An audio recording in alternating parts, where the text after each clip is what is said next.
Today, we're exploring how the inability to control your thoughts or let go of psychological attachments creates patterns that will inevitably find you, reshaping your life in ways you never intended.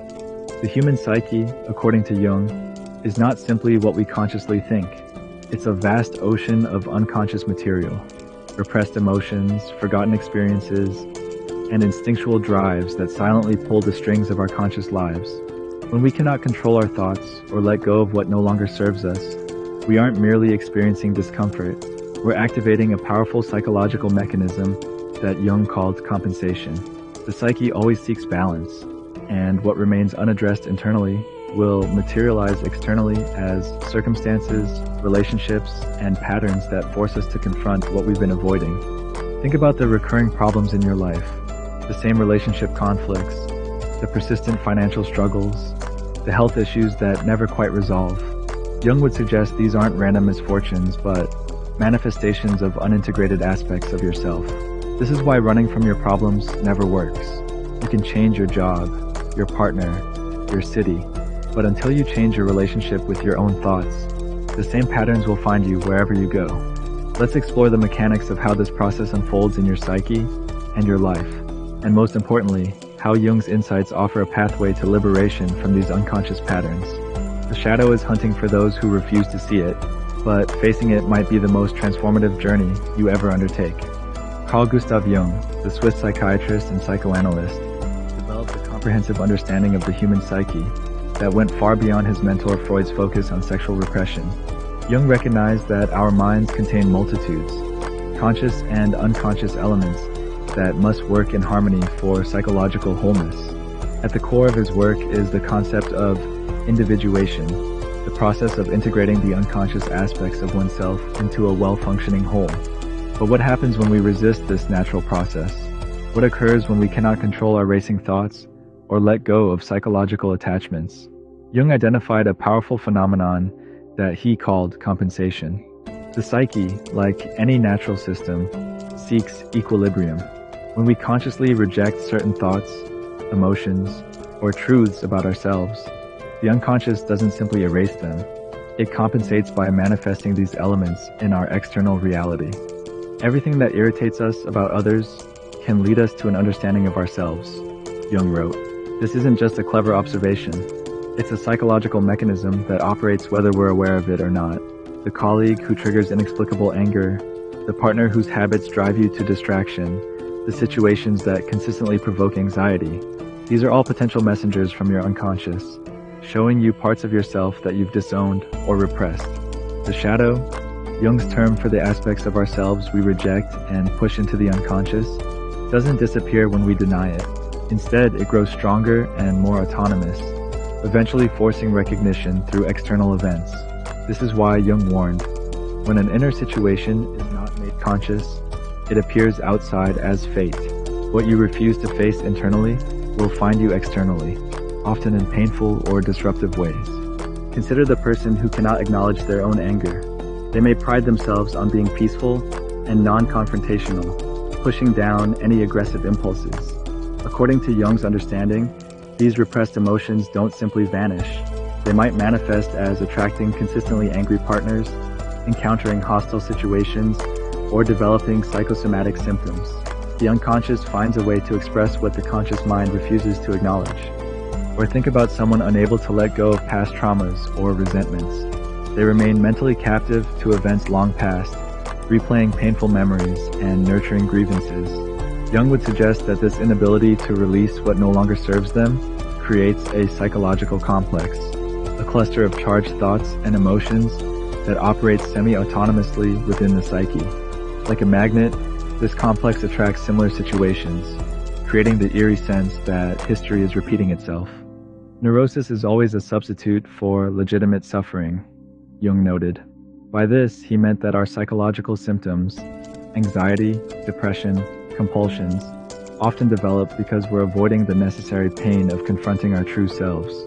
We create elaborate defense mechanisms and mental strategies to avoid uncomfortable truths. But these very strategies become the source of our suffering. The implications are profound. If you cannot control your thoughts or let go of the past, Your unconscious will orchestrate situations that force you to face what you're avoiding. This isn't punishment or mystical karma. It's the psyche's natural attempt to achieve wholeness and integration. What you resist truly does persist, returning in different forms until you address it directly. But Jung wasn't merely describing a psychological trap. He was offering a pathway to freedom. In all chaos, there is a cosmos. In all disorder, a secret order, he wrote. The very patterns that disturb us contain the seeds of our liberation. By bringing conscious awareness to our unconscious patterns, we can begin to disrupt the cycles that have controlled us. The first step is developing what Jung called active imagination, a method of engaging with unconscious content through focused attention and dialogue. Rather than being swept away by intrusive thoughts or suppressing them entirely, we learn to observe them with curiosity. What is this thought trying to tell me? What aspect of myself might it represent? This conscious engagement begins to transform our relationship with our own minds. Next comes the courageous work of shadow integration, acknowledging the parts of ourselves we've denied or rejected. The shadow is a moral problem that challenges the whole ego personality, Jung wrote. It requires honest self-reflection and the willingness to see ourselves completely, including the aspects we'd prefer to ignore. This doesn't mean acting on every impulse, but rather recognizing these elements as part of our psychological makeup. Perhaps most challenging is developing the capacity to let go of rigid identities, of past hurts, of the illusion of perfect control. Jung recognized that psychological freedom comes not from eliminating uncomfortable thoughts, but from changing our relationship to them. We learn to hold our experiences lightly, neither suppressing them nor being consumed by them. The privilege of a lifetime is to become who you truly are, Jung wrote. This is the promise of his psychological approach, not a life free from difficulties, but one where difficulties become opportunities for growth rather than recurring traps. By making the unconscious conscious, we transform what once appeared as fate into choice. The practical applications of Jung's insights are far-reaching. When you find yourself caught in repetitive negative patterns, ask yourself, what am I avoiding? What part of myself am I not acknowledging? The answer often lies in what triggers you most intensely. Our emotional reactions, especially the overwhelming ones, are signposts pointing toward unintegrated aspects of ourselves. Similarly, recurring dreams and fantasies offer windows into the unconscious. Jung placed great importance on dream analysis, seeing dreams not as random neural firings, but as meaningful communications from the unconscious mind.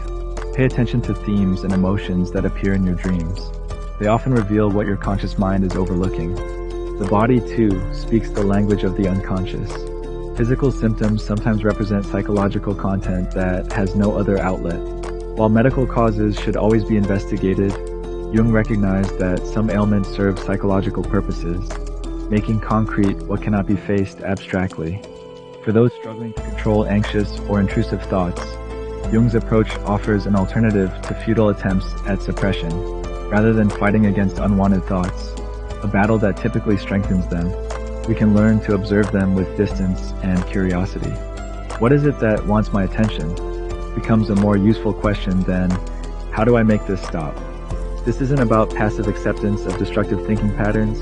It's about recognizing that what we resist tends to persist, while what we acknowledge and integrate begins to transform.